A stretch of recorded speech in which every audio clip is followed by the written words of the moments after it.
Hello guys, welcome to the MPSC PDF YouTube channel. This is me Akash Khetre. अगदी हृदयापासून जय शिवराय. आपण अर्थशास्त्राच्या मूलभूत संकल्पना या लेक्चरमध्ये पाहत आहोत. याच्या अगोदर आपलं लेक्चर फर्स्ट झालेलं आहे. त्याच्यामध्ये आपण अर्थशास्त्राचा अर्थ बघण्याचा प्रयत्न केलेला आहे आणि अर्थशास्त्रावरती वेगवेगळ्या विचारवंतांचे डेफिनेशन्स बघितले आहेत. त्याच्यामध्ये कौटिल्य असेल, अर्थात त्याला आपण चाणक्य म्हणतो. त्याच्यानंतर ॲडम स्मिथ यांची आपण डेफिनेशन पाहिलेली आहे. त्याच्यानंतर अल्फ्रेड मार्शल यांची अर्थशास्त्रावरची डेफिनेशन बघितलेली आहे आणि त्याच्यानंतर लिओनेल रॉबिन्स यांची देखील आपण अर्थशास्त्राची व्याख्या पाहिलेली आहे. आणि पहिल्या लेक्चरमध्ये आपण हे देखील पाहिलं की अर्थशास्त्राच्या वेगवेगळ्या शाखा आहेत, 2 आहेत आणि त्या 2 शाखांमध्ये विभागणी करण्याचं काम रॅग्नर फ्रिश या अर्थशास्त्रज्ञांनी केलेलं आहे. ते 1933ला केलं होतं. मग ती 2 शाखा कोणत्या? तर मायक्रोस आणि मॅक्रोस. मायक्रोस म्हणजे सूक्ष्म अर्थशास्त्र आणि मॅक्रोस म्हणजे स्थूल अर्थशास्त्र. सूक्ष्म अर्थशास्त्र म्हणजे काय असतं? ते एक सूक्ष्म अर्थशास्त्र म्हणजे लहान. यामध्ये कुटुंबाचा विचार केला जातो, त्याच्यानंतर कामगाराचा विचार केला जातो, त्याच्यानंतर फर्म आणि उद्योगांचा विचार केला जातो. सूक्ष्म अर्थशास्त्र आणि स्थूल अर्थशास्त्र या दोन्हींच्याही डेफिनेशन्स व्याख्या आपण पाठीमागील लेक्चरमध्ये पाहिलेल्या आहेत. तुम्ही जर ते लेक्चर पाहिलेलं नसेल तर हा व्हिडिओ पॉज करून ते लेक्चर बघा, म्हणजे तुम्हाला लेक्चरमध्ये कंटिन्युटी जाणवेल. आता आपल्याला पाहायचं आहे की सूक्ष्म अर्थशास्त्र त्याच्या ज्या मूलभूत संकल्पना असतात त्या काय आहेत आणि त्या पाहिल्यानंतर आपल्याला पाहायचं आहे स्थूल अर्थशास्त्र आणि त्याच्या मूलभूत संकल्पना. जर तुम्ही सूक्ष्म अर्थशास्त्र आणि स्थूल अर्थशास्त्र यांच्या मूलभूत संकल्पना जाणून घेतल्या तर तुम्हाला इकॉनॉमिक्स एवढं जास्त अवघड जाणार नाही. मुळात अर्थशास्त्र हा तितका अवघड विषय नाही जर तुम्ही व्यवस्थितपणे तो समजावून घेतला तर. मूलभूत संकल्पना पाहणार आहोत तर त्या कोणत्या कोणत्या आहेत? पहिली मूलभूत संकल्पना आहे गरजा, दुसरी आहे वस्तू आणि सेवा, त्यानंतरची पाहणार आहोत उपयोगिता, त्यानंतरची संकल्पना आहे मूल्य. आता इकॉनॉमिक्सचा अभ्यास करताना तुम्हाला बऱ्याच वेळा हे गरजा, उपयोगिता, वस्तू आणि सेवा हे शब्द ऐकायला मिळाले असतील, परंतु त्याचं एक्झॅक्टली मिनिंग काय आहे? बऱ्याच वेळा असं होतं ना की हे शब्दच आपल्याला माहीत नसतात, त्याचे अर्थ नक्की काय आहेत, मूल्य म्हणजे काय. म्हणूनच आपल्याला बहुधा त्याच्यावर आधारित जी पुढची कन्सेप्ट असते ती आपल्याला समजत नाही. त्यानंतर संपत्ती, वैयक्तिक उत्पन्न, वैयक्तिक व्ययशक्य उत्पन्न. त्यानंतर 8वी संकल्पना आहे आर्थिक क्रिया. आणि सर्वच्या सर्व संकल्पना खूप जास्त महत्त्वाच्या आहेत. पुन्हा एकदा त्या व्यवस्थितपणे तुम्ही जाणून घ्या, पुन्हा हे लेक्चर बघा आणि या संकल्पना समजावून घ्या. सूक्ष्म अर्थशास्त्र म्हणजे काय तर आपण पाहिलेलंच आहे की विशिष्ट कुटुंब संस्था असेल किंवा तुमचं वेतन जरी असेल किंवा उत्पन्न असेल, वैयक्तिक तुमचा उद्योग असेल, या सगळ्या गोष्टी कशामध्ये येतात तर सूक्ष्म अर्थशास्त्रामध्ये येतात. त्याच्यामुळे तुम्हाला बऱ्याच वेळा हे असं वाटेल की हे माझ्याशी रिलेटेड आहे. आता आपण पहिली संकल्पना पाहणार आहोत गरजा. आपल्या पहिल्याच लेक्चरमध्ये आपण पाहिलेलं आहे की मानवाच्या गरजा ह्या अमर्याद असतात. या पृथ्वीवरती अशी एखादी तरी व्यक्ती आहे का जिला कसलीच गरज नाही? अजिबात तुम्हाला एकही व्यक्ती अशी सापडणार नाही की तिला कोणतीच गरज नाही. म्हणून मग सूक्ष्म अर्थशास्त्राची जी मूलभूत संकल्पना आहे ती आहे गरज, आणि गरज निर्माण होते म्हणूनच पुढच्या सगळ्या गोष्टी घडायला सुरुवात होतात. अर्थशास्त्र म्हणजे काय? अर्थशास्त्रामध्ये काय सांगितलं आहे की समाधानाच्या अभावाची जाणीव म्हणजे गरज होय. तुम्हाला जर एखादं समाधान असेल आणि तुम्हाला जर तिथे समाधानाची अभाव जाणवला, फॉर एक्झाम्पल आपल्याला सांगायचं की सपोज आपण MPSC करतो आणि MPSC करताना बऱ्याच वेळा आपण काय करतो, कंबाईन एक्झामिनेशन देतो आणि कंबाईन दिल्यानंतर आपल्याला कंबाईनमधील PSI ST असिस्टंट कोणतीही पोस्ट मिळते आणि पोस्ट मिळाल्यानंतर आपण तिथे समाधानी होतो का? नाही होत. बरेच मुलं काय करतात, तिथे समाधानाचा अभाव त्यांना जाणवतो म्हणून मग ते काय करतात, राज्यसेवेतून एखादी पोस्ट काढतात. मग त्यांना ती गरज निर्माण होते. ज्यावेळेस त्यांचं समाधान तिथे होत नाही, तिथे समाधानाचा त्यांना अभाव जाणवतो म्हणून मग ते पुढची एक्झाम देतात, पुढची गरज त्यांना निर्माण होते. एक्झाम्पल समजलं? सिम्पल आहे एकदम. स्टेप बाय स्टेप आपल्याला पुढे जायचं, समजून घेऊन पुढे जायचं आहे. आता आपल्याला गरज का निर्माण होते हे समजलं तर आपल्याला पुढे पाहायचं की गरजांचे वेगवेगळे प्रकार आहेत, वैशिष्ट्य आहेत. गरजांचे 8 वैशिष्ट्य आहेत, ते आपल्याला पाहायचे आहेत. त्यातलं पहिलं आणि दुसरं वैशिष्ट्य काय आहे? अमर्यादित गरजा. आणि गरजा या पुनरुद्भवी असतात. आता अमर्यादित गरजा असतात आणि गरजा ह्या पुन्हा निर्माण होत असतात. याचं बेस्ट एक्झाम्पल मी तुम्हाला सांगतो. असं हे लेक्चर पाहणाऱ्यापैकी असं कुणी व्यक्ती आहे का, किंवा या अख्ख्या पृथ्वीवरती अशी कुणी व्यक्ती आहे का की जिला भूक कधीच लागत नाही, ज्या व्यक्तीला कधीच जेवायचं नसतं? बरोबर, प्रत्येक व्यक्तीला भूक लागते, प्रत्येक व्यक्तीला जेवण करायचं असतं. जेवण करणे ही त्या व्यक्तीची गरज निर्माण होते आणि त्यासाठी तुम्हाला स्वयंपाक बनावा लागतो. आणि स्वयंपाक बनवण्यासाठी तुम्हाला वेगवेगळ्या गोष्टी लागतात. जसं की तुम्ही भाजी बनवणार आहात, तुम्ही चपाती बनवणार आहात, आणि त्या गोष्टी बनवण्यासाठी त्यासाठी देखील तुम्हाला वेगवेगळ्या गरजा लागणार आहेत. फॉर एक्झाम्पल, तुम्ही सगळ्या गोष्टी बनवणार आहे आणि चपाती बनवण्यासाठी तुमच्याकडे पीठच नाही, तर तुम्हाला काय कराल? तुम्हाला ती एक गरज निर्माण झाली की ती बनवण्यासाठी तुम्हाला पिठाची गरज आहे, तुम्हाला गव्हाची गरज आहे. सो या गरजा असतात की वेगवेगळ्या गरजा ह्या अमर्याद आहेत. तुम्हाला या उदाहरणावरून काय समजलं? तुम्हाला फक्त भूक लागली ही पण तुमची एक गरज आहे, आणि ती गरज पूर्ण करण्यासाठी तुम्हाला आणखी जास्त गरजा लागत आहेत, वेगवेगळ्या मिठापासून ते सगळ्याच गोष्टींपर्यंत. तर ह्या गरजा अमर्यादित असतात. हे एक्झाम्पल समजलं. आणि गरजा पुन्हा पुन्हा निर्माण होत असतात. भूक अशी गोष्ट आहे की जी तुम्हाला पुन्हा पुन्हा निर्माण होते, पुन्हा पुन्हा भूक लागते. दिवसातून तुम्ही 2 वेळा जेवता, 3 वेळाही जेवू शकता. हे एक्झाम्पल समजलं. प्रत्येक वेळी इकॉनॉमिक्स समजून घेताना लक्षात घ्या, तुम्हाला इकॉनॉमिक्स समजत का नाही? कारण तुम्ही त्याला रिलेट करत नाही एखाद्या एक्झाम्पलसोबत. जर इकॉनॉमिक्स तुम्ही एखाद्या एक्झाम्पलसोबत रिलेट केलं तर तुम्हाला ती कन्सेप्ट लगेच समजते. आता पुढची कन्सेप्ट आपण बघूया. गरजा वयानुसार बदलतात. लक्षात घ्या, प्रत्येकाचं वय वेगवेगळं असतं. आता असं कधी झालं आहे का की तुम्ही लहान एखादा मुलगा आहे, लहान मुलाला असं कधी झालं का त्याने दूध मागितल्यानंतर लहान मुलाची बाटली आणि मोठ्या मुलाची बाटली वेगळी असते? म्हणजे फॉर एक्झाम्पल, म्हणजे वेगळं मिनिंग नका घेऊ त्याचं, की लहान मुलाला दूध पाहिजे असेल तर तो दुधाची बाटली मागतो की ज्याच्यानुसार तो त्या बाटलीने दूध पितो. परंतु मोठ्या व्यक्तीला तीच दुधाची बाटली लागत नाही, त्याला दुसरी बाटली लागते, म्हणजे तो थम्सअप पिऊ शकतो. मला दुसरी बाटली म्हणजे फक्त थम्सअप म्हणायचं, दुसरीकडे जाऊ नका. आणि त्याचबरोबर आता ज्यांचं वय झालेलं असतं, सिनियर सिटिजन्स असतात, त्यांच्या गरजा वेगळ्या असतात. अगदी लहान मुलाच्या गरजा वेगळ्या असतात, यंग जनरेशनच्या गरजा वेगळ्या असतात, आणि सिनियर सिटिजनच्या गरजा वेगवेगळ्या असू शकतात. गरजा ह्या वयानुसार बदलतात. आणि त्याच्यानंतर पुढचं आहे गरजा लिंगभेदानुसार बदलतात. स्त्री पुरुष जे आहेत त्यांच्या गरजा वेगवेगळ्या असतात.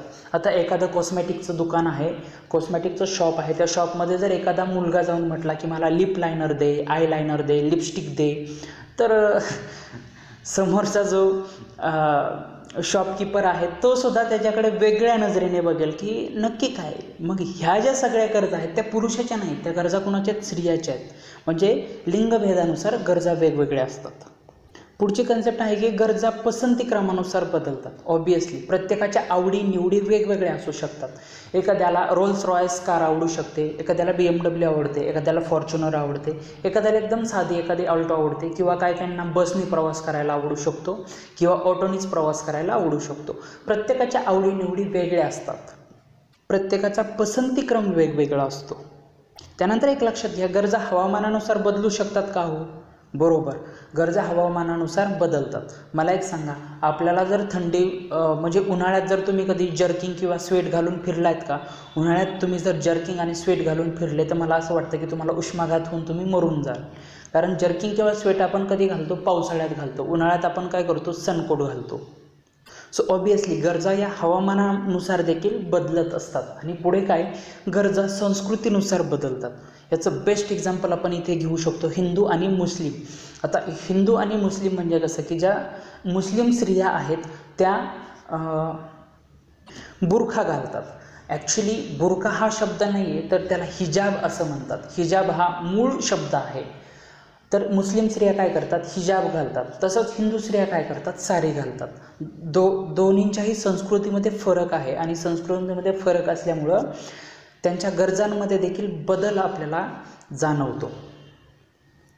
गरज ही गोष्ट, ही कन्सेप्ट आपल्याला आता ऑलमोस्ट समजलेली आहे, आणि या गरजेमुळंच पुढच्या गोष्टी आपल्याला होत असतात. इकॉनॉमिक्समध्ये गरज हा एक फॅक्टर खूप महत्त्वाचा आहे. कारण तुम्हाला माहिती आहे की आपण पहिल्याच चॅप्टरमध्ये बघितलं की गरज निर्माण होते म्हणूनच आपल्याला इकॉनॉमिक्सची गरज पडलेली आहे. आता पुढची एक महत्त्वाची कन्सेप्ट आपल्याला बघायची, आर्थिक आणि आर्थिकोत्तर गरजा. आर्थिक गरजा म्हणजे काय? आर्थिक या शब्दावरूनच आपल्याला कळतं. आर्थिक म्हणजे पैसा, म्हणजे ज्या गरजांची पूर्तता आपण पैशाच्या सहाय्याने कंप्लीट करू शकतो त्याला आर्थिक गरजा असं म्हणतात. मग फॉर एक्झाम्पल मी पाठीमागे उदाहरण दिलं की आपल्याला उन्हाळ्यामध्ये आपल्याला सनकोट घालावा लागतो। सनकोट ही आर्थिक गरज आहे आपल्याला। सनकोट आपण पैसे देऊन विकत घेऊ शकतो। त्याच्यानंतर स्वेटशर्ट असेल किंवा मग जर्किंग असेल, हे देखील आपल्या आर्थिक गरजा म्हणजे पैसे देऊन आपण कंप्लीट करू शकतो। आर्थिकेतर गरजा म्हणजे काय? आर्थिकेतर गरजा म्हणजे काय की ज्या गरजा पैशांशिवाय पूर्ण करता येतात त्यांना आर्थिकेतर गरजा असं म्हणतात। मग अशा कोणत्या गरजा आहेत? महत्त्वाची गरज म्हणजे ही की रोज तुम्हाला श्वास घ्यावा लागतो, तुम्हाला ऑक्सिजन लागतो तुमच्या बॉडीसाठी, ती तुम्ही कसलेही पैसे न देता तुम्ही घेत आहात। सूर्यप्रकाश जो तुम्हाला मिळतोय, तुम्हाला कसलेही पैसे त्याच्यासाठी पे करावे लागत नाहीत। ह्या सगळ्या गरजा आर्थिकेतर आहेत। असं नाही की तुम्हाला पैसे पे करावे लागत नाहीत म्हणून ती तुमची गरज नाही आहे, बरोबर आहे की तुम्हाला ती रोजची दैनंदिन गरज आहे। आता आर्थिक म्हणजे तुमच्याकडे पैसे किती आहेत, आर्थिक सुबत्ता किती आहे, त्याच्यावरती पण गरजांचं विभागणी केली जाऊ शकते। म्हणजे कसं, जीवनावश्यक गरजा, सुखसोयी आणि चैनीच्या गरजा।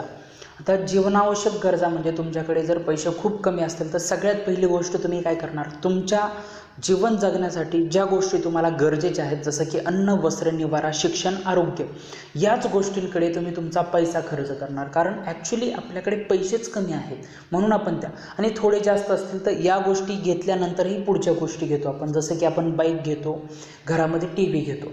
आणि आणखी जास्त पैसे असतील तर मग आपण जिथे आपल्याला छोटंसं घर पाहिजे तिथं आपण 2 BHK 3 BHK करतो, इंटेरियर करतो, घरामध्ये छान छान सगळ्या गोष्टी घेतो, त्याच्यामध्ये फर्निचर करतो।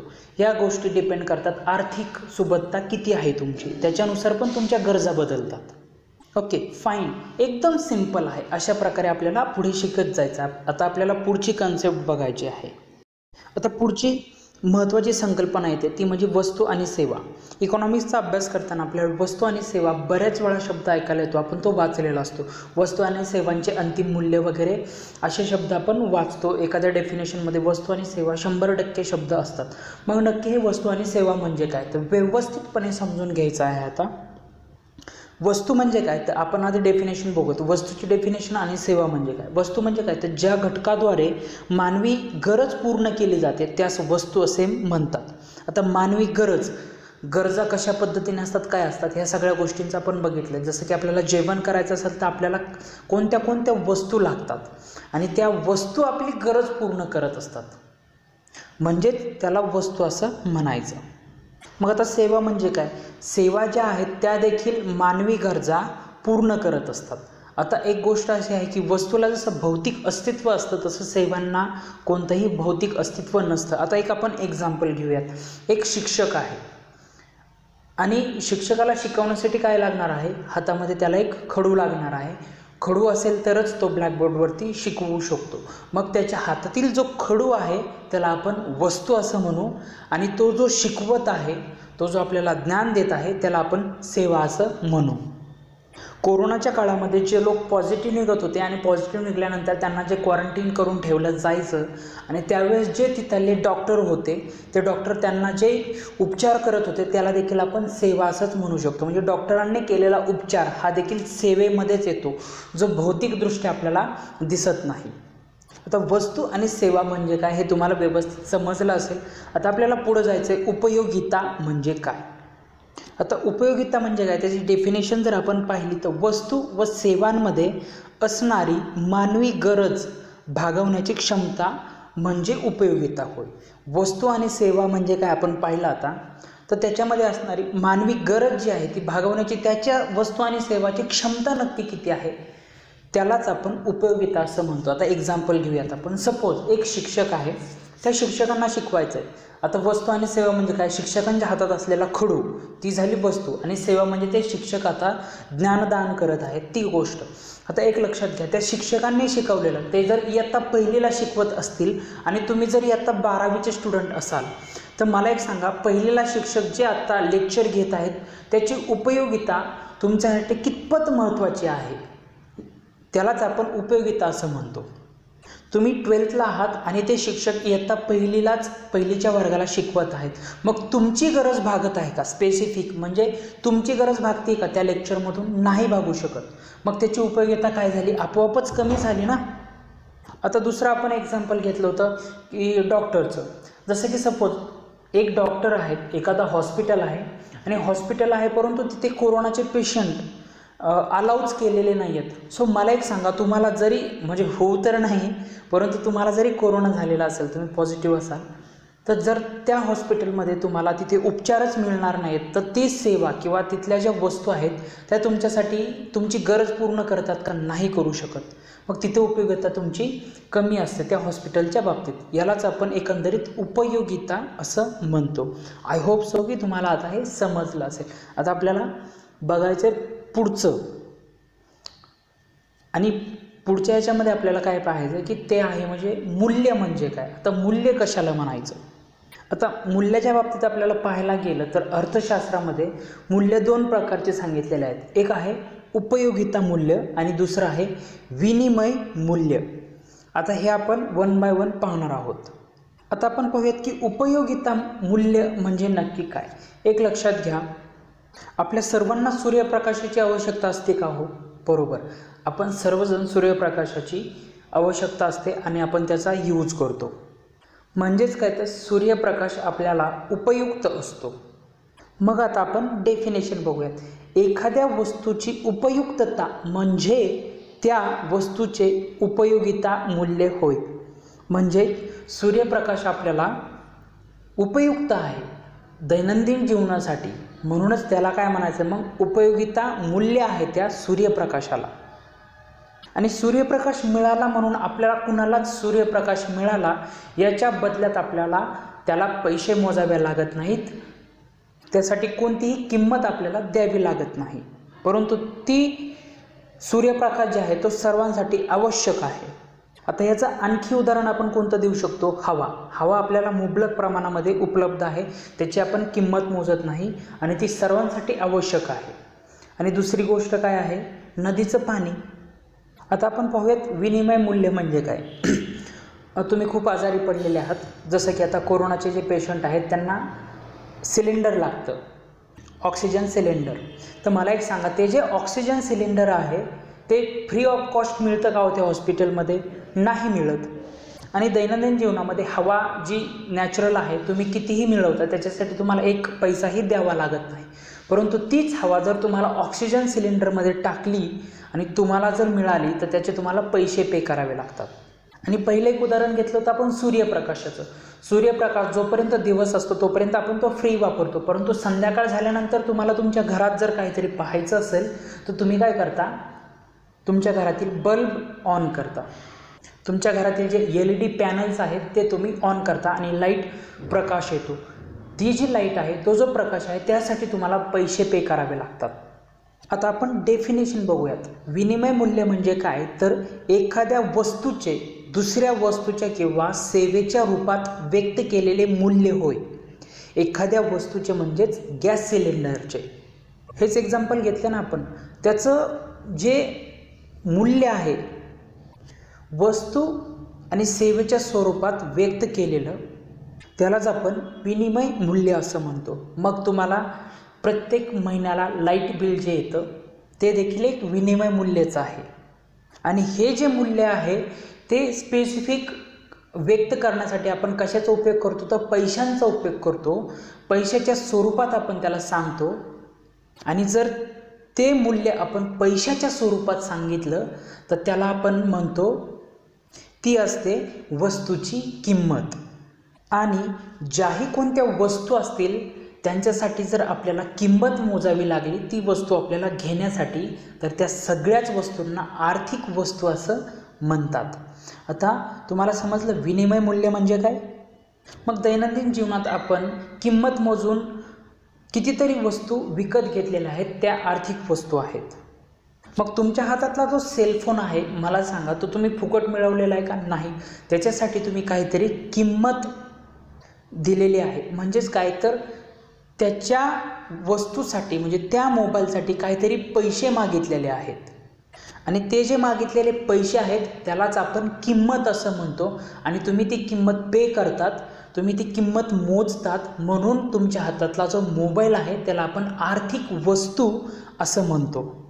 मग तुमच्या घरातला TV असेल, तुमच्या घरातला फ्रीज असेल, तुमची बाईक असेल किंवा कार असेल, या सगळ्या आर्थिक वस्तू आहेत. आता आपल्याला एक बेस्ट एक्झाम्पल पाहायचं की हिरा आणि पाणी विरोधाभास.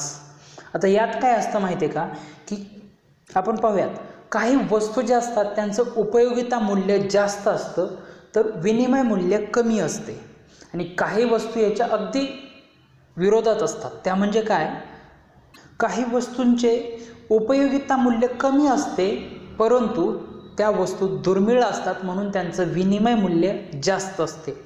आता आपण दोन्हींचंही एक्झाम्पल पाहूयात.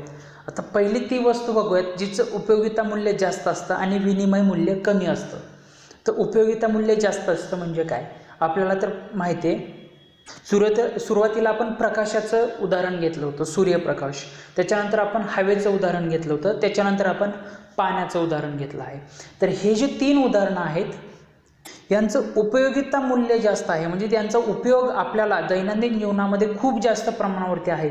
परंतु विनिमय मूल्य म्हणजे तुम्हाला त्याच्यासाठी काही किंमत मोजावी लागते का, एकही रुपया तुम्हाला मोजावा लागत नाही. आता याच्या विरोधात बघूया आपण, आणि त्याचं कारण काय असेल, कारण प्रकाश हा खूप मोठ्या प्रमाणामध्ये आपल्याला उपलब्ध आहे, पाणी देखील आपल्याला खूप मोठ्या प्रमाणामध्ये उपलब्ध आहे, हवा देखील आपल्याला खूप मोठ्या प्रमाणामध्ये उपलब्ध आहे, म्हणून आपल्याला त्याची किंमत मोजावी लागत नाही. परंतु मग आता आपल्याला बघायचं आहे की काही वस्तू अशा असतात की त्याचा उपयोग अजिबातही नसतो. मग जर एखादी वस्तू अशी असेल की तिचा उपयोगच नाही तुमच्या आयुष्यामध्ये, तर मग ती वस्तूची आपल्याला म्हणजे त्या वस्तूची किंमत शून्यच असायला हवी ना. की जर आपल्याला तिचा उपयोगच होत नाही काही वस्तूचा, तर आपल्याला ती 0 रुपयालाच पाहिजे. परंतु तसं नसतं. काही वस्तू अशा असतात की त्याचा उपयोग एकदम कमी असतो, म्हणजे तुमच्या आयुष्यात दैनंदिन जीवनात तुम्ही खूप कमी उपयोग करता, परंतु तरीही त्या वस्तूचं मूल्य, विनिमय मूल्य जे असतं ते खूप जास्त असतं. आणि त्याचं बेस्ट एक्झाम्पल आहे हिरा. मला असं वाटतं की बरेच लोक असे असतात ना की त्यांनी हिराच बघितलेला नसतो आजपर्यंत, परंतु तरीही त्या हिऱ्याचं विनिमय मूल्य खूप जास्त असतं, खूप मोठ्या प्रमाणावरती असतं. मग त्याचं विनिमय मूल्य जास्त असण्याचं कारण काय आहे, तर त्याचं विनिमय मूल्य जास्त असण्याचं एकमेव कारण आहे म्हणजे हिरा हा दुर्मिळ आहे, खूप कमी प्रमाणामध्ये तो आपल्याला आढळतो, म्हणून त्याचं विनिमय मूल्य खूप जास्त आहे. आता पुढची कन्सेप्ट आपल्याला बघायची आहे ती म्हणजे संपत्ती. संपत्ती म्हणजे काय, बऱ्याच वेळा आपण असं म्हणतो की त्या लोकांची खूप मोठी संपत्ती आहे, त्यांच्याकडे खूप मोठी संपत्ती आहे. तर मग ते संपत्ती म्हणजे नक्की काय आहे ते आपल्याला आता विथ एक्झाम्पल मी तुम्हाला समजून सांगणार आहे, म्हणजे तुम्हाला परफेक्ट ती गोष्ट समजणार आहे.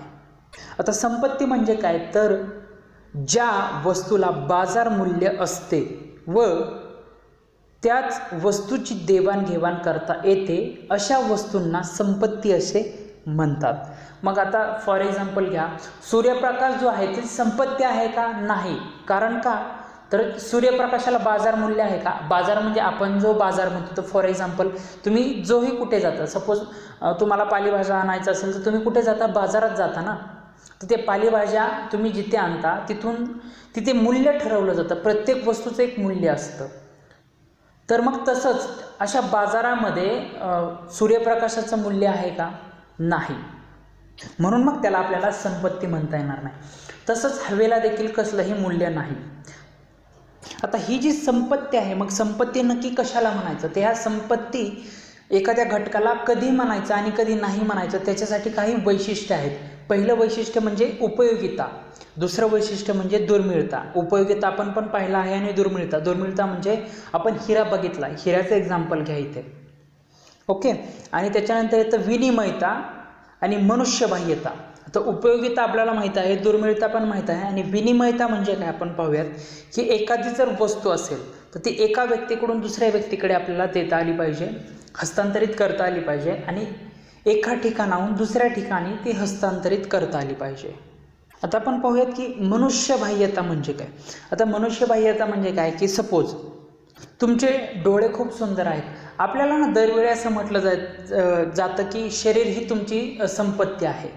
मग खरंच जर आपण असं गृहीत धरलं की शरीर ही माझी सर्वात मोठी संपत्ती आहे, तर माझे डोळे मला कुणाला तरी देता येऊ शकतात का, मेल्यानंतर देता येतात. ती गोष्ट आता इथे कन्फ्यूज करू नका.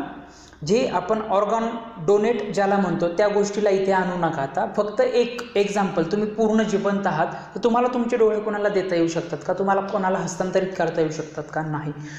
तुम्ही तुम्ही खूप सुंदर आहात. सुंदर म्हणजे फक्त गोरं असणं नाही माझ्यासाठी, म्हणजे तुमचं सौंदर्य आहे खूप छान पद्धतीने. तर ते सौंदर्य तुम्हाला इतरांना हस्तांतरित करता येतं का? नाही करता येऊ शकत.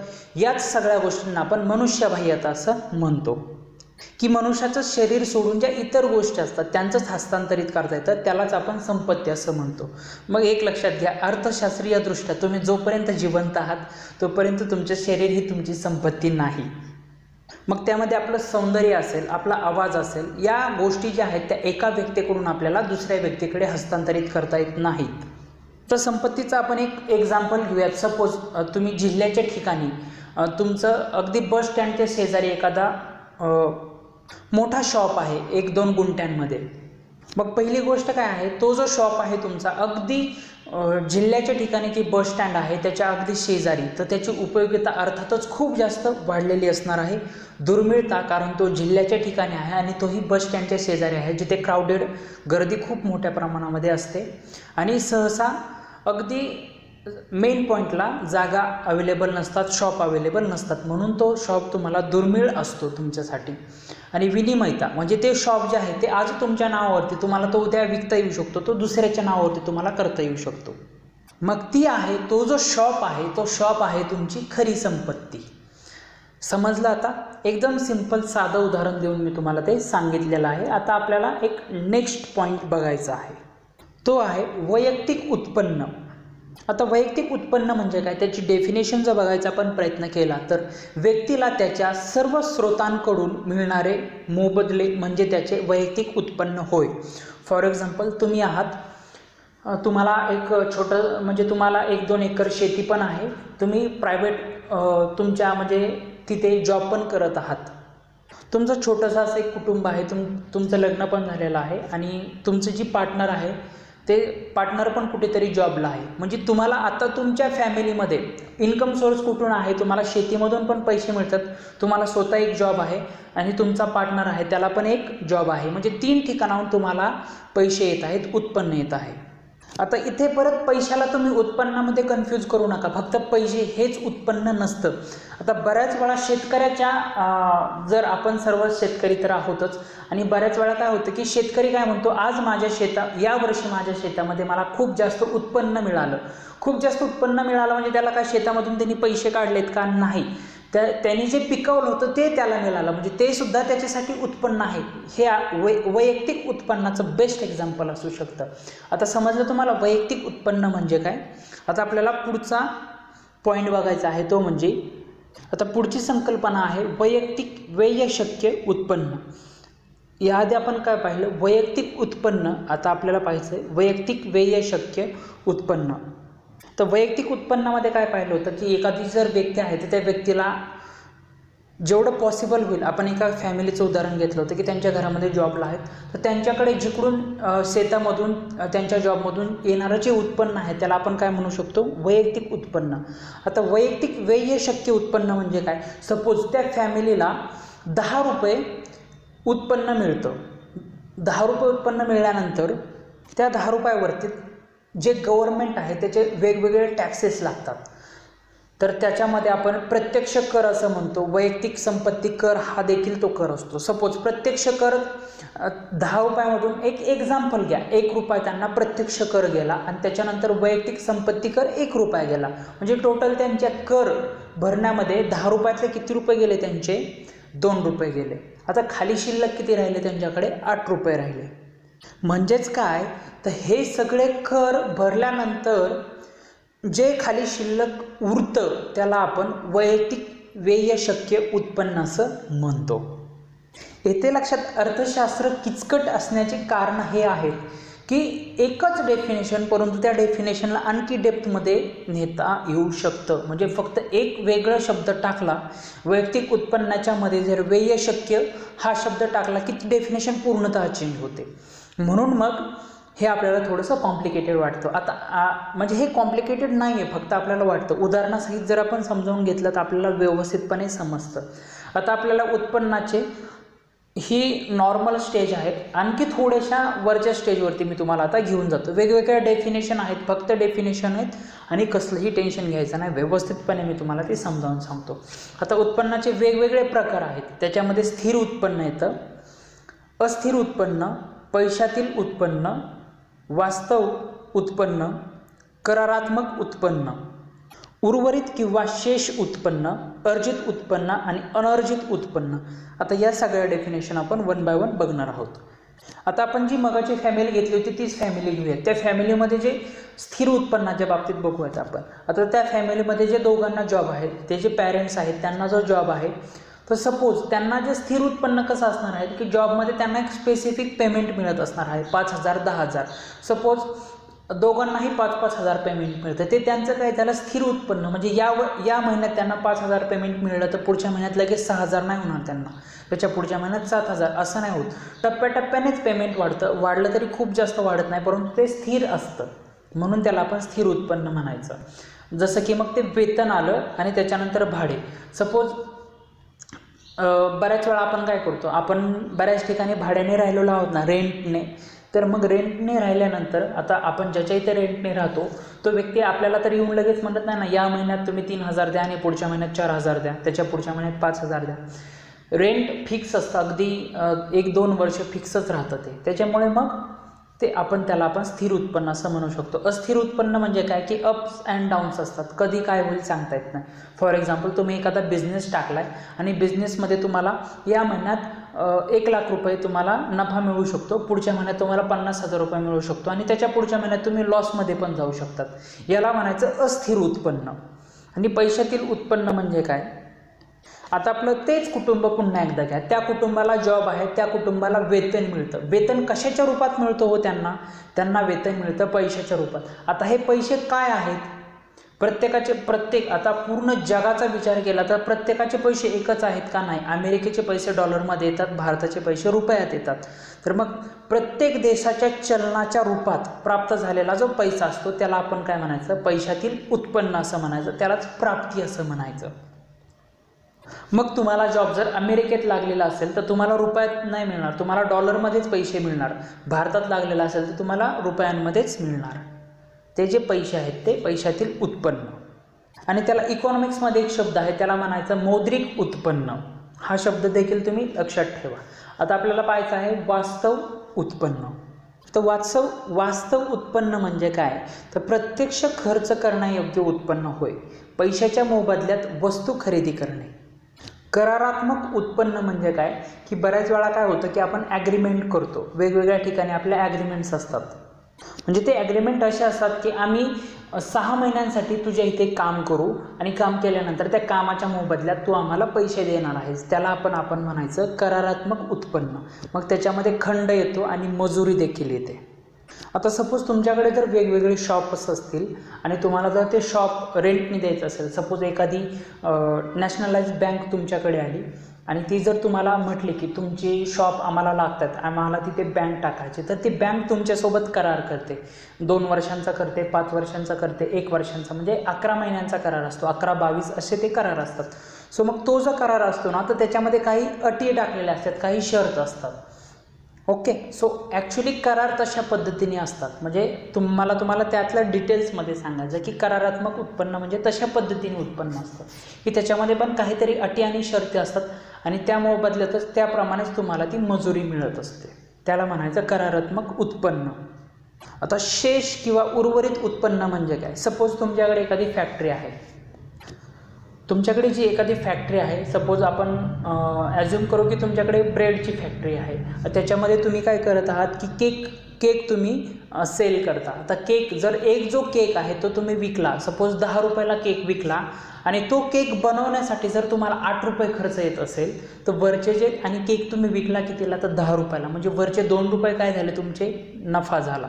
मग त्यालाच आपण काय म्हणतो उर्वरित किंवा शेष उत्पन्न. म्हणजे काय, तर उत्पादन घटकांना सर्व मोबदले दिल्यानंतर शिल्लक राहणारे उत्पन्न म्हणजे उर्वरित उत्पन्न होय. आणि त्याचं उदाहरण आहे नफा. म्हणजे केक बनवण्यासाठी असं तर नाही ना की तुम्ही स्वतःच केक बनवता. केकला लागणारे जे वेगवेगळे उत्पादन घटक आहेत तर ते घटकांना पण तुम्हाला पैसे द्यावे लागणार आहेत. सपोज एखादा जर बेकर्स असेल तर तो जो तयार करतो केक त्याला पण तुम्हाला पैसे द्यावे लागत असतील, तर ते सगळे पैसे जाऊन जो नफा शिल्लक राहतो म्हणजे तुमचे 2 रुपये शिल्लक राहतात, तर त्याला आपण काय म्हणायचं, उर्वरित किंवा शेष उत्पन्न होय. आता पुढचं जे आहे ते आहे अर्जित उत्पन्न. आता आपण पाहूयात की अर्जित उत्पन्न म्हणजे काय. आता इथे पण आपण एक एक्झाम्पल घेऊयात. सपोज तुम्ही सिव्हिल इंजिनियर आहात, समोर एक मोठी कन्स्ट्रक्शनची साईट सुरू आहे आणि ऑलरेडी तुम्हाला म्हणजे त्यांनी इन्व्हाइट केलं आहे की तुम्ही या आमच्या साईटवरती तुम्ही जॉईन करू शकता, परंतु तुम्ही जॉईन न करता अगदी दूरवरून ती साईट डेव्हलप होताना बघतायत, तर तुम्हाला काही पैसे दिले जातील का? 1 रुपया तुम्हाला दिला जाणार नाही. कारण काय, तुम्ही त्या साईटला जॉईनच झालेले नाही आहात ना. आणि सपोज त्यांनी जे ॲग्रीमेंट केले तुमच्यासोबत की तुम्ही ॲज अ सिव्हिल इंजिनियर तुम्ही ती साईट तुमच्या अंडर कन्स्ट्रक्शन म्हणजे तुम्ही ती करू शकता तुमच्यानुसार, तर मग तुम्ही काय करता की तुम्ही जॉईन करता ॲक्च्युली ती गोष्ट आणि त्याच्या बदल्यात मग तुम्हाला वेतन दिलं जाणार आहे.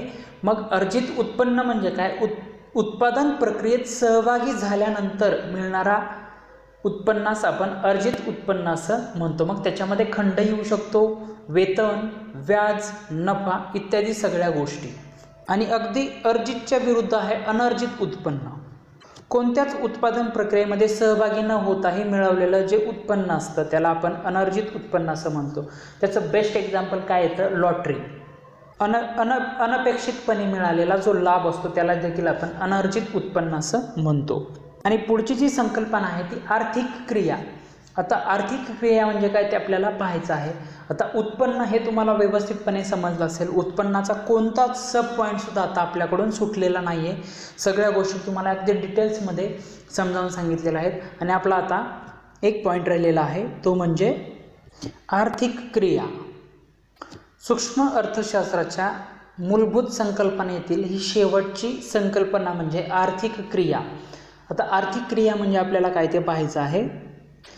नक्की आर्थिक क्रिया कधी म्हणायचं, तर 4 गोष्टी आहेत. या 4 गोष्टी जर झाल्या तर म्हणायचं की आर्थिक क्रिया घडत आहे. पहिले म्हणजे उत्पादन, दुसरं म्हणजे वितरण, आणि तिसरं आहे विनिमय, आणि चौथा आहे उपभोग. या 4ही गोष्टी झाल्या तर आपण त्याला आर्थिक क्रिया असं म्हणायचं. आर्थिक क्रिया म्हणजे काय याच्यावरती मी ऑलरेडी एक व्हिडिओ यूट्यूबवरती पोस्ट केलेला आहे. व्हॉट इज ॲन इकॉनॉमी म्हणून आहे, तर तो व्हिडिओ तुम्ही नक्की पहा. त्याच्यामुळे मी इथे या व्हिडिओमध्ये ते रिपीट तुम्हाला सांगत नाही. उत्पादन, वितरण, विनिमय आणि उपभोग म्हणजे काय ते त्या व्हिडिओमध्ये छान पद्धतीने मी तुम्हाला एक्सप्लेन करून दिलेलं आहे. तर आता आपल्याला नेक्स्ट बघायचं आहे स्थूल अर्थशास्त्राच्या मूलभूत संकल्पना. आत्तापर्यंत आपण ज्या 8 या संकल्पना आहेत त्या सूक्ष्म अर्थशास्त्राच्या मूलभूत संकल्पना बघितलेल्या आहेत. आणि 8वी आणि शेवटची आहे आर्थिक क्रिया, ज्याच्यावरती मी ऑलरेडी व्हिडिओ बनवलेला आहे. तर आता आपण नेक्स्ट मूव्ह करणार आहोत म्हणजे स्थूल अर्थशास्त्राच्या मूलभूत संकल्पना. स्थूल अर्थशास्त्राच्या मूलभूत संकल्पनामध्ये आपल्याला टोटल 6 संकल्पना बघायच्या आहेत. त्यातली पहिली आहे राष्ट्रीय उत्पन्न, दुसरी आहे बचत, तिसरी आहे गुंतवणूक, चौथी व्यापार चक्र, 5वी आहे आर्थिक वृद्धी आणि 6वी आहे आर्थिक विकास. आता इकॉनॉमिक्सचा अभ्यास करताना आपल्याला राष्ट्रीय उत्पन्न म्हणजे काय बऱ्याच वेळा येतं, परंतु त्याचं जर मूळ नक्की माहीत नसेल आपल्याला तर आपण कन्फ्यूज होतो. त्याच्यानंतर बचत शब्द पण आपण बऱ्याच वेळा ऐकलेला आहे. त्याच्यानंतर सगळ्यात महत्त्वाची टर्म म्हणजे आर्थिक वृद्धी आणि आर्थिक विकास. तर या सगळ्या गोष्टी आपण आता 1 बाय 1 बघणार आहोत. तर स्थूल अर्थशास्त्राची व्याख्या मी पहिल्या लेक्चरमध्ये सांगितली आहे, त्यामुळे ती आता इथे परत रिपीट करत नाही. परंतु आता स्थूल अर्थशास्त्र म्हणजे नक्की काय ते एक बेस्ट एक्झाम्पल देऊन मी तुम्हाला इथे समजावून सांगतो. आपण जे सूक्ष्म अर्थशास्त्र आहे त्या सूक्ष्म अर्थशास्त्रामध्ये आपण एक एक्झाम्पल घेतलं होतं एका फॅमिलीचं. त्या फॅमिलीमध्ये 2 जण आहेत, ते दोघेही जॉबला आहेत. कारण आपण फॅमिलीचंच उदाहरण का घेतलं, कारण सूक्ष्म अर्थशास्त्रामध्ये फक्त एका कुटुंबाचा विचार केला जातो म्हणून त्याला सूक्ष्म अर्थशास्त्र म्हणतात. मग आपण स्थूल अर्थशास्त्रामध्ये कुटुंबाचा विचार का करणार आहोत, तर इथे एक्झाम्पल तुम्ही थोड्या वेळाने तुम्हाला समजणार आहे. तर तेच कुटुंब आहे, त्या कुटुंबामध्ये दोघेही जॉबला आहेत, दोघांचंही पेमेंट मिळतं, त्या दोघांनाही उत्पन्न आहे, बरोबर. आता एक लक्षात घ्या, ते फक्त आपण त्यांच्या वैयक्तिकबद्दल बोललो, परंतु असं ॲज्युम करा की त्यांची एक मोठी जॉईंट फॅमिली आहे. आता त्यांची जर जॉईंट फॅमिली असेल वेगवेगळी, तर मला सांगा प्रत्येकाच्या घरी उत्पन्न येतच असणार ना कोणतं ना कोणतं तरी. जसं की आपण जे आहोत आणि आपल्या नातेवाईक आहेत, आपल्या घरी जसं उत्पन्न येतं तसं आपल्या नातेवाईकांच्या घरी देखील उत्पन्न येतं, बरोबर. आता आपण आहोत, आपल्या घरी उत्पन्न येतं, मग आपण ज्या गावामध्ये राहतो त्या गावातल्या प्रत्येक कुटुंबामध्ये उत्पन्न येत असेल, मग तसंच तालुका प्लेसला जायचं, तसंच जिल्हा प्लेसला जायचं. जिल्ह्यामध्ये प्रत्येक गावामध्ये प्रत्येक कुटुंबामध्ये उत्पन्न येत असेल, मग जिल्ह्यामधून आपण राज्यामध्ये जायचं आणि राज्यामधून आपण देशामध्ये जायचं. तर लक्षात घ्या, जसं आपल्या कुटुंबाचं उत्पन्न असतं तसंच एका राष्ट्राचं सुद्धा मग उत्पन्न तयार होतं. यालाच आपण काय म्हणतो, राष्ट्रीय उत्पन्न असं म्हणतो. मग स्थूल अर्थशास्त्रामध्ये एका कुटुंबाचे, एका फॅमिलीचं उत्पन्नाचा विचार न करता पूर्ण राष्ट्राच्याच उत्पन्नाचा विचार केला जातो. आता तुम्हाला समजलं असेल की स्थूल अर्थशास्त्र म्हणजे काय. आता तुम्हाला पाहायचं आहे की केनेथ बोल्डिंग यांची स्थूल अर्थशास्त्राची व्याख्या जी मी पहिल्या लेक्चरमध्ये सांगितली आहे. आणि आता आपण डायरेक्ट त्याच्या संकल्पना ज्या आहेत त्या आपण पाहूयात. पहिली संकल्पना आहे राष्ट्रीय उत्पन्न. आता जर राष्ट्रीय उत्पन्न म्हटलं आहे तर या कन्सेप्टमध्ये मला एक सांगा तुम्ही, आपण ज्या गावामध्ये राहतो त्या गावाचं उत्पन्न मोजलं जाईल का? हो, नाही मोजणार. किंवा मग जिल्ह्याचं उत्पन्न मोजणार का? किंवा एखाद्या राज्याचं उत्पन्न मोजणार का? राष्ट्रीय उत्पन्न मोजण्यासाठी फक्त एक महाराष्ट्राचं उत्पन्न मोजलं आणि लगेच गृहीत करून दिलं की हे झालं राष्ट्रीय उत्पन्न? नाही. काय करतात, पूर्ण राष्ट्राचं उत्पन्न मोजलं जातं. मग आपण म्हणू शकतो की राष्ट्रीय उत्पन्न हे देशाच्या आर्थिक व्यवहारांशी संबंधित असते. मग आपल्याला तर राष्ट्रीय उत्पन्न मोजायचं असेल तर आपण कधीही मोजू शकतो का? उठसूट आता संध्याकाळी झोपलो सकाळी उठल्यानंतर लगेच राष्ट्रीय उत्पन्न मोजायला सुरुवात केली?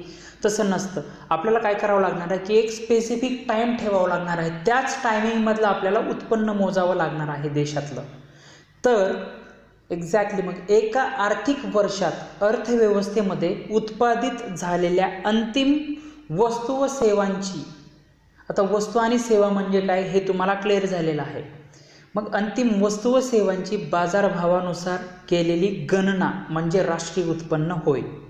राष्ट्रीय उत्पन्न मोजण्यासाठी आपल्याला एक देश लागतो, एक देशाची एक सीमा लागते, एक फिक्स झाली. सपोज आपण घेतला आपला भारत देश, आपल्या देशाची सीमा झाली. आता आपल्याला एक वर्ष लागतं की कंप्लीट. तर त्या एका वर्षाच्या कालावधीमध्ये अंतिम वस्तू व सेवांची बाजारभावानुसार केलेली जी गणना असते त्याला आपण राष्ट्रीय उत्पन्न असं म्हणतो. राष्ट्रीय उत्पन्न तुम्हाला आता समजलं असेल. आता राष्ट्रीय उत्पन्न समितीने आपली जी भारताची आहे तिने एक राष्ट्रीय उत्पन्नाची एक व्याख्या दिलेली आहे. तर ती व्याख्या आपण बघूयात. राष्ट्रीय उत्पन्न म्हणजे एखाद्या विशिष्ट कालखंडात, इथे विशिष्ट कालखंड आला, ओके, उत्पादित करण्यात आलेल्या वस्तू व सेवांची दुहेरी गणना टाळून केलेले मापन होय. आता ही जी दुहेरी गणना आहे ना, ही एक वेगळी कन्सेप्ट आहे.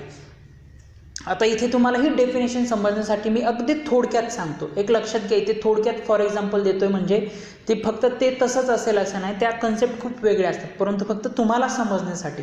फॉर एक्झाम्पल कसं की सपोज आपल्याला एक तुमची ब्रेडची फॅक्टरी आहे, तुम्हाला ब्रेड करायचा आहे. तुम्ही काय करणार, गहू विकत घेणार आणि तो गहू विकत घेतल्यानंतर तो गहू विकत तुम्ही शेतकऱ्याकडून घेणार आहात आणि शेतकऱ्याकडून घेतल्यानंतर तुम्ही काय त्याला पैसे पे करणार आहात. तो गहू तुम्ही तुमच्या फॅक्टरीमध्ये आणणार आहात, त्याच्यावरती प्रोसेसिंग करणार आहात. प्रोसेसिंग करून त्या गव्हापासून तुम्ही काय करणार आहात, ब्रेड तयार करणार आहात. मग मला सांगा, तुम्ही ब्रेड विकताना तुम्ही असाच ब्रेड विकणार आहात का? तुम्ही ब्रेड कसा विकणार आहात? तुम्ही शेतकऱ्याला सपोज 10 रुपये दिले, बरोबर. तुम्ही जे शेतकऱ्याला 10 रुपये दिले, त्या 10 रुपयाचे गहू तुम्ही विकत आणलेले आहेत आणि त्या गव्हावरती प्रोसेसिंग केलेली आहे. शेतकऱ्याचे गव्हाचे 10 रुपये, तुमच्या प्रोसेसिंगचे सपोज 5 रुपये.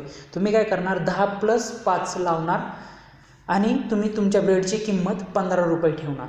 म्हणजे अंतिम किंमत किती झाली त्या ब्रेडची, 15 रुपये. मग त्या ब्रेडमध्ये शेतकऱ्याकडून घेतलेल्या गव्हाची सुद्धा किंमत आलेली आहे. मग शेतकऱ्यांनी ज्यावेळेस पैसे विकत घेतले तर ते पैसे आणि तुम्ही लावलेले पैसे दोन्हीही एकदाच त्याच्यामध्ये काउंट करू नये. मग त्याला आपण काय म्हणतो, दुहेरी गणना असं म्हणतो. तर ती टाळण्यासाठी टाळून केलेले मापन असतं. ओके, म्हणजे ब्रेड ज्याने विकत घेतला तो किंमत लागतेच ना त्याच्यावरती MRP, आणि ही शेतकऱ्याची पण, तर ती टाळली जाते, एकच किंमत धरली जाते. मग कोणती किंमत धरणार? शेतकऱ्याकडून गहू विकत घेतलेली किंमत नाही धरणार. तर तुम्ही जी ब्रेडला लावलेली MRP आहे, शेवटची अगदी अंतिम किंमत लावली की तुम्ही ते विकताय, त्याच्यामध्ये मग शेतकऱ्याची पण किंमत आली गव्हाची आणि सगळ्याच किमती आल्या. अशी ती दुहेरी गणना टाळण्यासाठी मग ती फक्त त्या ब्रेडची किंमत धरली जाते. येते लक्षात?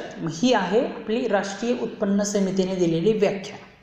आता नेक्स्ट आपल्याला बघायचं आहे तर ते म्हणजे बचत. बचत म्हणजे काय? एकदम फॅमिलियर गोष्ट आहे. सपोज आपल्याला प्रत्येकाने आपण ऐकलंच असेल प्रत्येकाच्या घरात की एवढे पैसे आपण बचत केले पाहिजेत. आपण ती बचत कशासाठी करतो? कारण आपल्याला भविष्यामध्ये त्या पैशांचा उपयोग होऊ शकतो. बऱ्याच वेळा असतं ना की आपल्या खेड्यामध्ये तर बऱ्याच वेळा असं असतं की मुलगी जन्मल्यानंतर तिच्या लग्नासाठी मला पैसे लागतील म्हणून मला ते बचत करून ठेवावं लागेल पैशाची, किंवा तिच्या शिक्षणासाठी मला पैसे लागतील म्हणून मला बचत करून ठेवावी लागेल पैशाची. मग ती जी आपण बचत करतो तर ती बचत करण्यासाठी काय करावं लागतं की सध्याचा जो तुम्ही उपभोग घेत असता वेगवेगळ्या वस्तूंचा, तर त्या वस्तूंचा तुम्ही उपभोग न घेता तुम्ही ते पैसे सेव्ह करून ठेवता. त्यालाच आपण बचत असं म्हणतो. आता नेक्स्ट आपल्याला बघायचं आहे गुंतवणूक. आता गुंतवणूक म्हणजे काय? आता बचत केल्यानंतर आपल्याकडे पैसे जे सेव्ह राहतात ते आपण त्याची गुंतवणूक कुठेतरी करतो. बऱ्याच वेळा असं होतं की जर आपल्याकडे मोठ्या प्रमाणावरती जर पैशांची बचत होत असेल तर आपण काय करतो की तेच पैसे कुठेतरी गोल्डमध्ये आपण गोल्ड विकत घेतो, किंवा एखाद्या ठिकाणी आपण एखादा प्लॉट विकत घेतो. काही गोष्टी असतील ज्या की आपण गुंतवणुकीच्या रूपाने ते घेतो की आपल्याला असं वाटतं भविष्यात आपल्याला त्याचा फायदा होणार आहे. तर यालाच आपण गुंतवणूक असं म्हणू शकतो. आता स्थूल अर्थशास्त्रातील आपल्याला पुढची संकल्पना बघायची आहे ती म्हणजे व्यापार चक्र. व्यापार चक्र म्हणजे नक्की काय असतं? अर्थव्यवस्थेत घडून येणाऱ्या आर्थिक चढ उतारामुळे जे व्यापारात बदल घडून येतात त्यांना व्यापार चक्रे असे म्हणतात. आता हे आर्थिक चढ उतार म्हणजे काय? त्यालाच आपण दुसऱ्या भाषेमध्ये म्हणतो तेजी आणि मंदी. आता तेजी म्हणजे काय आपण पाहूयात. सातत्याने सामान्य किंमत पातळीत होणारी वाढ म्हणजे तेजी होय. सातत्याने सामान्य किंमत पातळीत होणारी वाढ म्हणजे तेजी होय. आणि मंदी म्हणजे काय? तर सातत्याने सामान्य किंमत पातळीत होणारी घट म्हणजे मंदी होय. आता इथे बेस्ट एक्झाम्पल आपण कन्स्ट्रक्शनच्या बाबतीत देऊ शकतो. तुम्ही जर तुमचं घर बांधलेलं असेल तर तुम्हाला त्यासाठी स्टील लागतं, लोखंड लागतं आणि त्याच्यासाठी तुम्हाला सिमेंट पण लागतं. आता सिमेंटचं ॲव्हरेज प्राईस जी असते ती असते 270पर्यंत. मग बऱ्याच वेळा असं होतं ना की 250पर्यंत ती सिमेंटची एक गोणी येते आणि त्याच्यानंतर आत्ता कोरोनाच्या काळामध्ये ती सिमेंटची गोणी जवळपास 350 रुपयापर्यंत गेली होती. म्हणजेच काय झालं होतं, जेव्हा ती गोणी तिचा ॲव्हरेज किंमत आपण जर एक आयडियल किंमत ठेवली तर ती असते 270 रुपयापर्यंत. परंतु जर ती 270च्या खाली 250ला भेटली तर त्याला म्हणायचं मंदी. आणि ती जर सिमेंटची गोणी आपल्याला 270पेक्षा जास्त म्हणजे आता कोरोनाच्या काळामध्ये आपल्याला ती जवळपास 350 रुपयाला मिळत होती, मग त्यावेळेस म्हणायचं तेजी. एक सामान्य किंमत पातळी असते त्याच्यापेक्षा खाली असेल तर आपण म्हणायचं मंदी, आणि त्या सामान्य किंमत पातळीपेक्षा जास्त असेल किंमत तर म्हणायचं तेजी. सो अशाच प्रकारे मग आपण बऱ्याच वेळा ऐकतो ना की देशामध्ये आर्थिक मंदी सुरू झालेली आहे, देशामध्ये आर्थिक तेजी सुरू झालेली आहे. की जसं की पेट्रोलचे भाव असतात ते आता जवळपास 90 रुपये लिटर पेट्रोल झालेलं आहे. आपण बऱ्याच वेळा ऐकतो ना आर्थिक मंदी आल्यामुळे इतक्या लोकांचे जॉब गेले. मग ते काय असतं की व्यापारातील चक्रीय बदलामुळे निर्माण होणाऱ्या बेकारीस चक्रीय बेकारी असं म्हणतात. मग ही जी चक्रीय बेकारी आहे ती या पद्धतीने येत असते. आता आपल्याला पाहायचे आहेत पुढच्या आणि शेवटच्या 2 कॉन्सेप्ट, त्या म्हणजे आर्थिक वृद्धी आणि आर्थिक विकास. आता आर्थिक वृद्धी म्हणजे काय तर दीर्घकाळात देशाच्या वास्तव उत्पन्नात झालेली संख्यात्मक वाढ होय. आता वास्तव उत्पन्न म्हणजे काय, किंवा आता ज्या ह्या कन्सेप्ट आहेत बऱ्याच आहेत, GDP आहे, GNP आहे, NNP आहे, पर कॅपिटा इन्कम आहे, या सगळ्या गोष्टी आपण नंतर शिकणार आहोत. इथे फक्त एवढंच लक्षात ठेवा की देशाचं जे उत्पन्न आहे त्याच्यामध्ये संख्यात्मक झालेली वाढ म्हणजे आर्थिक वृद्धी. आता ही जी आर्थिक वृद्धी संकल्पना आहे ती आहे संख्यात्मक दृष्टिकोन आहे. म्हणजे इथे फक्त स्टॅटिस्टिकल जो डेटा असतो तो मोजला जातो, मग बाकी कशाचंही घेणं देणं नाही. देशाचं उत्पन्न वाढतंय का, देशाचं उत्पन्न जर खूप जास्त वाढत असेल तर म्हणायचं की देशाची आर्थिक वृद्धी होत आहे. मग बाकी कशाचाच विचार केला जात नाही या गोष्टीमध्ये. मग ही गोष्ट खरंच व्यापक आहे का नाही? मग व्यापक गोष्ट कोणती आहे तर आर्थिक विकास ही गोष्ट व्यापक आहे. याच्यामध्ये फक्त देशाचे आर्थिक वृद्धी होत आहे किंवा देशामध्ये किती पैसा येत आहे, देशाचं वास्तव उत्पन्न किती वाढत आहे, फक्त याचाच विचार केला जात नाही. तर इतरही गोष्टींचा विचार केला जातो. तर आपण बघूयात, आर्थिक विकास म्हणजे आर्थिक वृद्धीसोबत मानवाच्या कल्याणासाठी आवश्यक असणाऱ्या घटकांमध्ये गुणात्मक बदल घडवून आणणे होय. आता आपण एक बेस्ट एक्झाम्पल घेऊयात.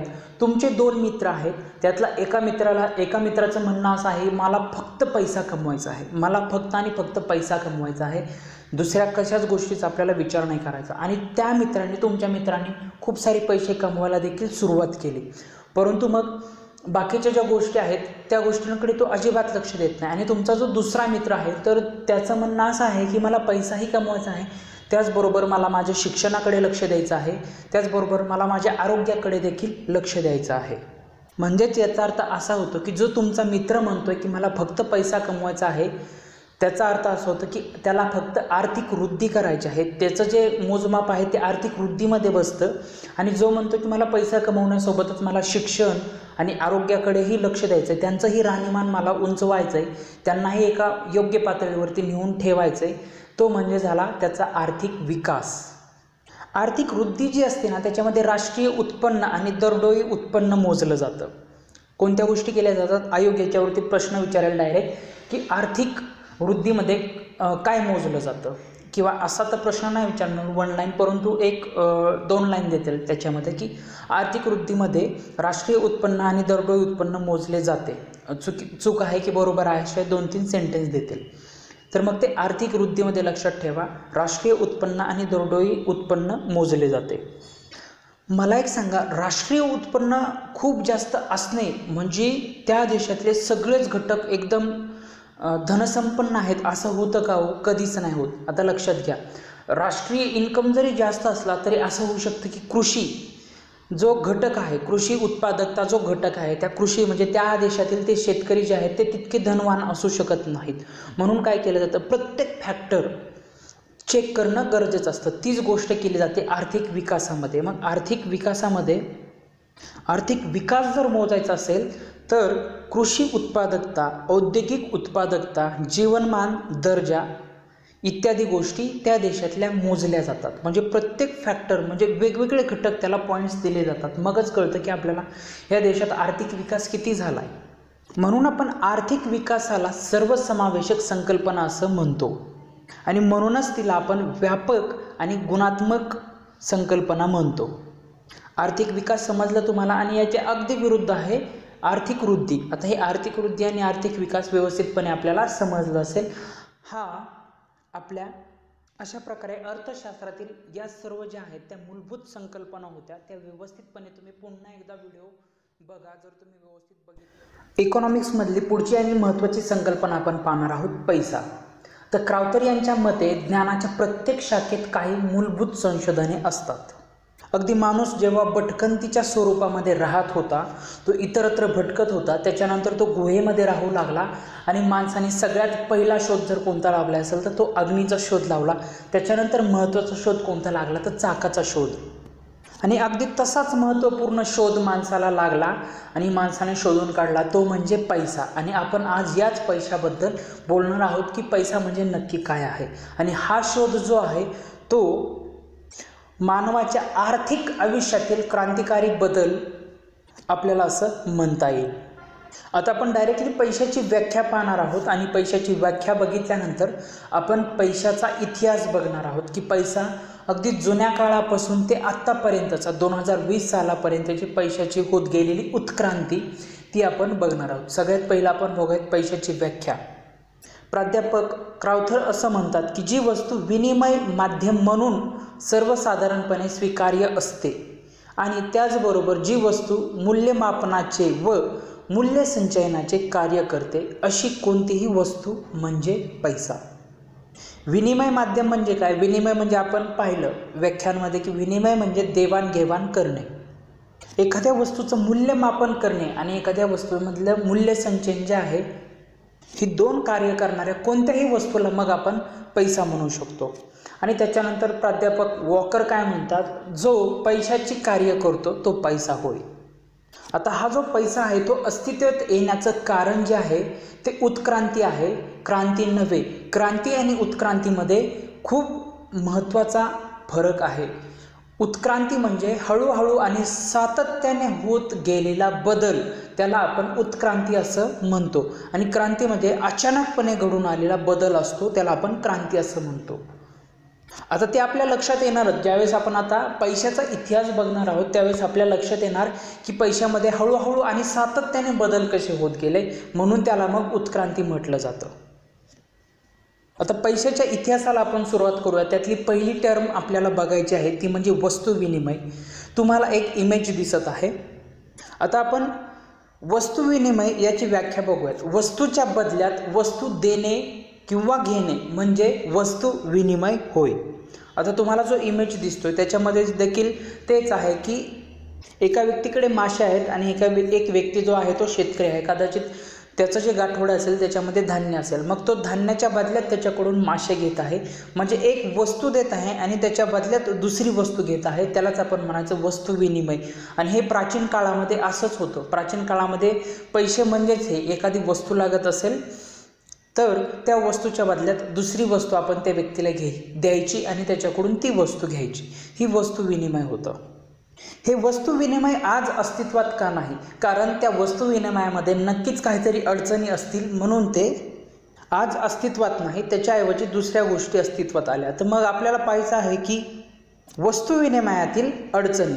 आता तुम्हाला जो एक टी डायग्राम दिसत आहे त्याच्यामध्ये वस्तू विनिमयातील अडचणी तुम्हाला 1 बाय 1 दिसत आहेत. तर त्या आपण आता 1 बाय 1 समजून घेऊयात. त्यातली पहिली अडचण जी आहे ती गरजांच्या दुहेरी संयोगाचा अभाव. आता हे जे वस्तू विनिमय होतं, आधी पैशाच्या ऐवजी वस्तू विनिमय करत होते, तर मग त्याच्यामध्ये काय काय अडचणी येत होत्या? आता अडचणी पाहताना पहिली अडचण आपण बघूयात, गरजांच्या दुहेरी संयोगाचा अभाव. याच्यासाठी आपण तीच आकृती घेऊयात वस्तू विनिमयाची जी आपण पहिली पाहिली होती. तर त्याच्यामध्ये एका व्यक्तीकडे मासे आहेत आणि दुसऱ्या व्यक्तीकडे गाठोडा आहे, ते पॅक बंद आहे. तर आपण आता असं अझ्युम करूयात की ज्या व्यक्तीकडे गाठोडा आहे त्याच्या गाठोड्यामध्ये तांदूळ आहेत आणि तांदूळ आहेत त्या व्यक्तीला मासे हवे आहेत, परंतु ज्या व्यक्तीकडे मासे आहेत त्या व्यक्तीला मात्र त्या गाठोड्यात असलेले तांदूळ नको आहेत, त्याला हवे आहेत गहू. मग मला एक सांगा, इथे प्रॉब्लेम आला का हो वस्तू विनिमय करण्यासाठी?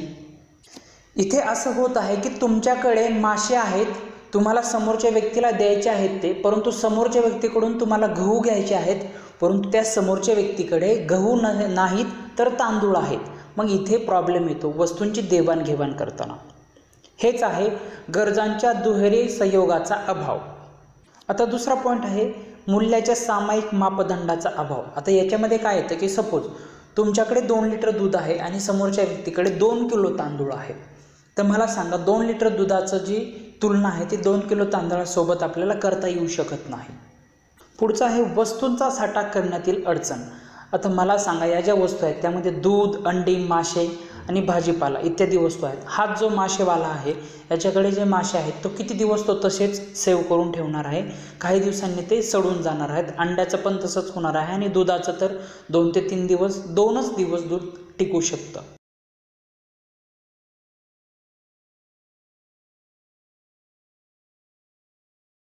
आता वस्तू विनिमयातील आपण पुढची अडचण बघूयात, ती म्हणजे विभाज्यतेची अडचण. आता ही विभाज्यतेची अडचण म्हणजे काय, तर आपण एक एक्झाम्पल घेऊन समजून सांगूयात.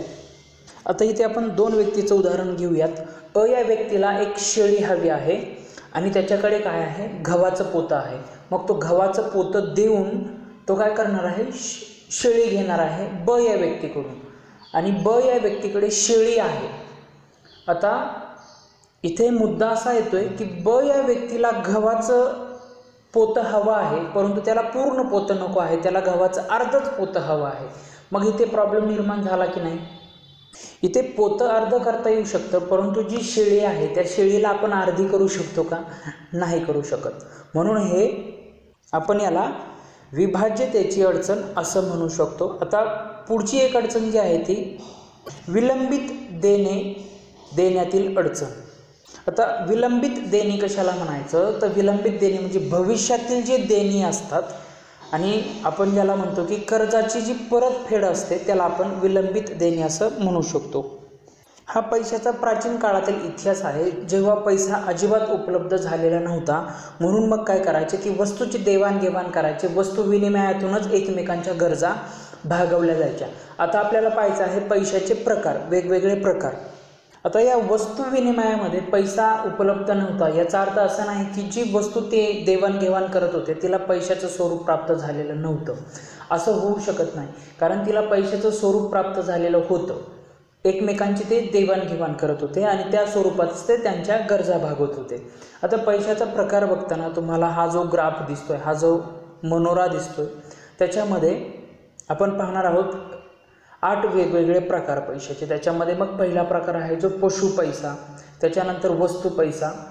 वस्तूचं तर आपण देवाणघेवाण पाठीमागे पाहिलेलेच आहे. मग धातू पैसे निर्माण झाले, त्याच्यानंतर धातूची नाणी निर्माण झाली. ते याचा आपण आता इतिहास बघायला सुरुवात करूयात. तर पहिला जो आहे तो आहे पशु पैसा. आता पशु पैशामध्ये काय येतं, गाय, शेळी, मेंढी. हा जो काळ आहे तो इतिहासपूर्व काळामध्ये याची देवाणघेवाण केली जायची. मग पशु पैसा बंद का झाला, तर मी तुम्हाला पाठीमागच एक एक्झाम्पल दिलं की त्याचं विभाजन करता येत नव्हतं. एखाद्याला अर्धीच गोष्ट हवी आहे आणि मग पशु पैशाची अर्धी गोष्ट कशी करायची, एखादी शेळी ती अर्धी कापता येऊ शकत नाही, म्हणून मग ती हा जो पैसा आहे तो बंद झाला आणि त्याच्यानंतर मग दुसऱ्या पैशाचं अस्तित्व आलं, ते म्हणजे वस्तू. पशुला आपण अर्ध करू शकत नव्हतो, निम्म करू शकत नव्हतो, म्हणून मग वस्तू निर्माण झाली की वस्तूला आपण अर्धी आणि निम्मी करू शकत होतो. मग वस्तू पैशामध्ये काय करायला लागले, प्राण्यांची कातडी, धान्य, शिंपले, पिसे जे असतात ते, मोरपंख, हस्तिदंत, हत्तीचे जे दात असतात ते, त्याच्यानंतर मीठ, दगड व दुर्मिळ ज्या वस्तू आहेत त्यांचं, या सर्वांचा उपयोग विनिमयाचे माध्यम म्हणून वापरले जाऊ लागले. यालाच मग काय म्हटलं जातं, वस्तू पैसा. आता वस्तू पैशात पण एक अडचण निर्माण होत होती, ती म्हणजे काय की वस्तूचा साठा कुठपर्यंत करायचा आणि किती दिवस करायचा ना.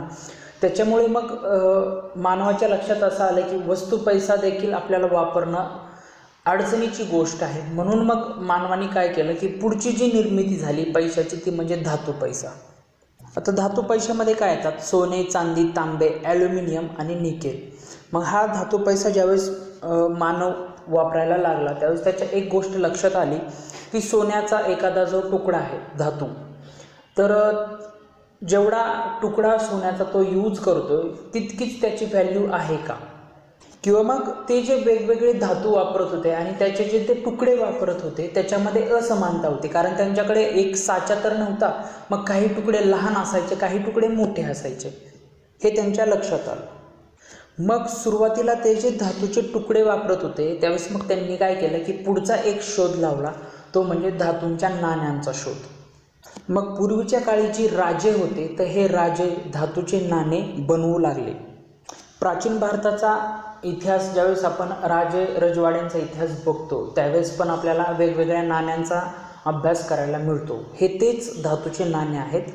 आणि त्याच्यानंतर मग याच नाण्यांमध्ये आणखी प्रगती झाली आणि अलीकडच्या काळामध्ये प्रत्येक देशातल्या वेगवेगळ्या देशांनी, म्हणजे प्रत्येक जगातल्या वेगवेगळ्या देशांनी काय केलं, त्यांनी आपली स्वतःची नाणी तयार केलेली आहेत. मग या नाण्यांना आता कायदेशीर स्वरूप प्राप्त झालेलं आहे. त्यालाच आपण मौद्रिक नाणी असं म्हणतो. आता मौद्रिकचा अर्थ मी तुम्हाला याच्या अगोदर देखील सांगितलेला आहे. सो मग हे जे नाणे आहेत धातूंची नाणी, याचे 2 प्रकार पडतात, म्हणजे अलीकडच्या काळामध्ये, आपल्या काळामध्ये.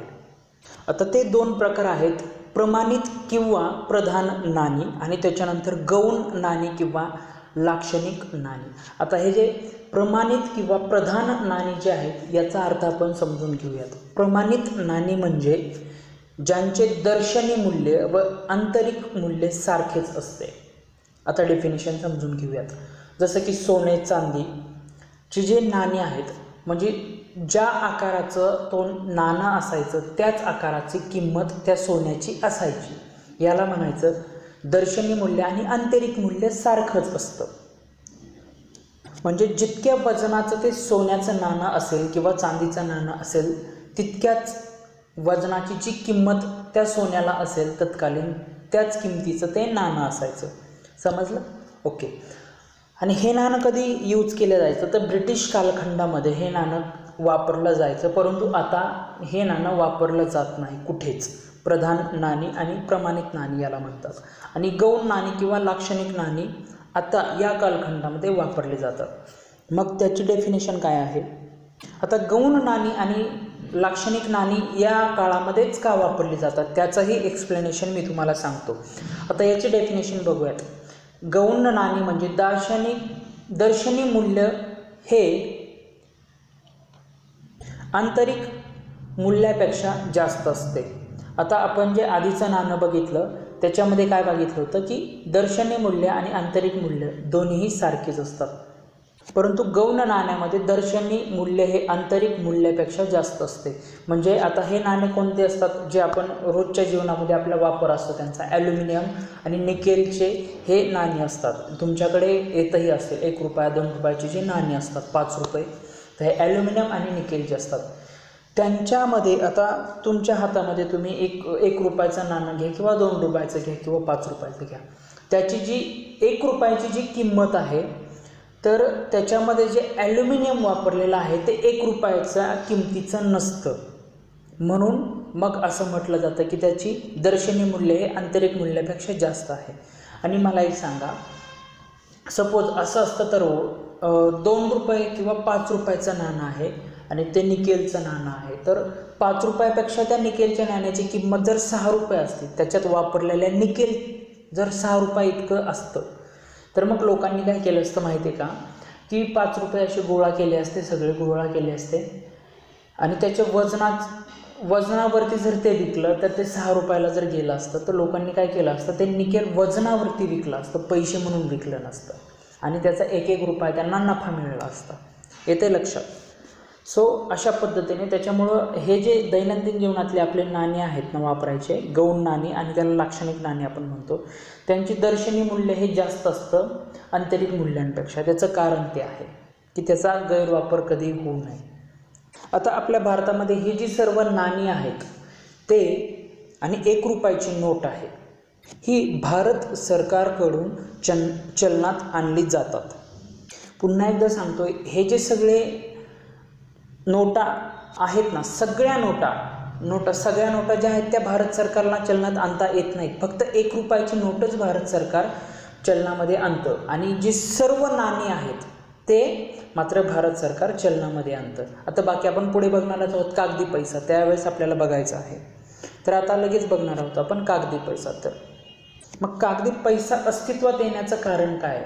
तर कागदी पैसा अस्तित्वात येण्याचं कारण हे की मला 1 लाख रुपयाचे नाणे कुठेतरी घेऊन जायचे आहे, तर एवढं मोठं ओझं जे आहे ते घेऊन मी जाऊ शकतो का? नाही जाऊ शकत। मग एका ठिकाणाहून दुसऱ्या ठिकाणी हा जो पैसा स्थलांतरित करणे ज्याला आपण म्हणतो, तो एक कॉम्प्लिकेटेड गोष्ट बनायला लागली, त्याच्यामुळे मग कागदी पैसा निर्माण झाला।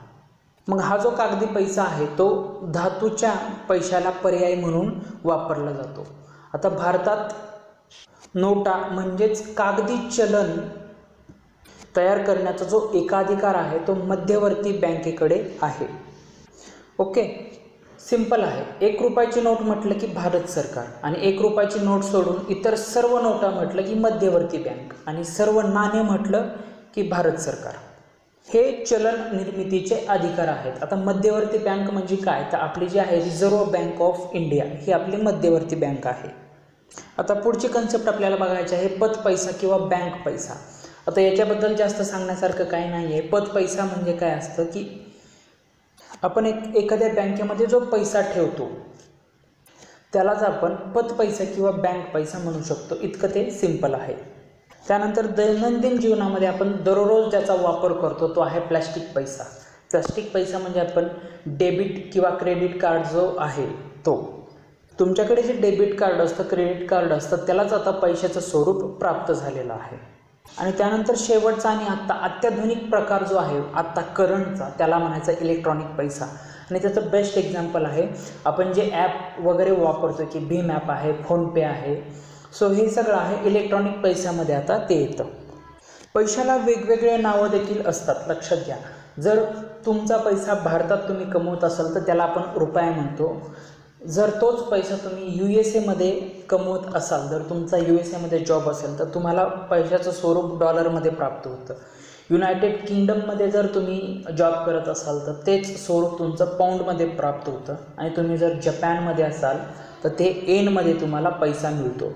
रुपया, डॉलर, पाऊंड, येन हे पैशाचे वेगवेगळे स्वरूप आहेत, प्रकार आहेत. आता हे जे आत्ता मी तुम्हाला नावं घेतले आहेत सर्व, हे सगळे जे आहेत ते विधिग्राह्य पैसा आहे. याला काय असतं की कायद्याचं पाठबळ असतं, आणि त्याच्यामुळे व्यवहार करताना सर्व लोक ते पैसा स्वीकारतात. आणि याच्या उलट एक पैसा आहे, तो म्हणजे अविधिग्राह्य पैसा. याचं स्वरूप काय आहे? धनादेश आणि विनिमय. आता या पैशाला कोणतेही कायदेशीर पाठबळ नसते, म्हणून हा पैसा तुम्ही नाकारू शकता. आणि त्यानंतर पुढची आणि महत्त्वाची एक संकल्पना येते, ती म्हणजे काळा पैसा. त्याला आपण ब्लॅक मनी असं म्हणतो. मग काळा पैसा आणि ब्लॅक मनी नक्की कोणाला म्हणायचं? तुम्हाला जे उत्पन्न मिळतं त्याच्यावरील जर तुम्ही कर भरला नाही तर समजायचं की तो तुमच्याकडे असलेला काळा पैसा आहे. आता काळा पैसा जो आहे तो कायदेशीररित्या देखील मिळवता येतो आणि बेकायदेशीर पद्धतीने देखील मिळवता येतो. कायदेशीर पद्धतीने पण कर चुकवेगिरी करता येऊ शकते, आणि बेकायदेशीर पद्धतीने तर कर चुकवेगिरी करतात. सो याला म्हणायचं की काळा पैसा आहे.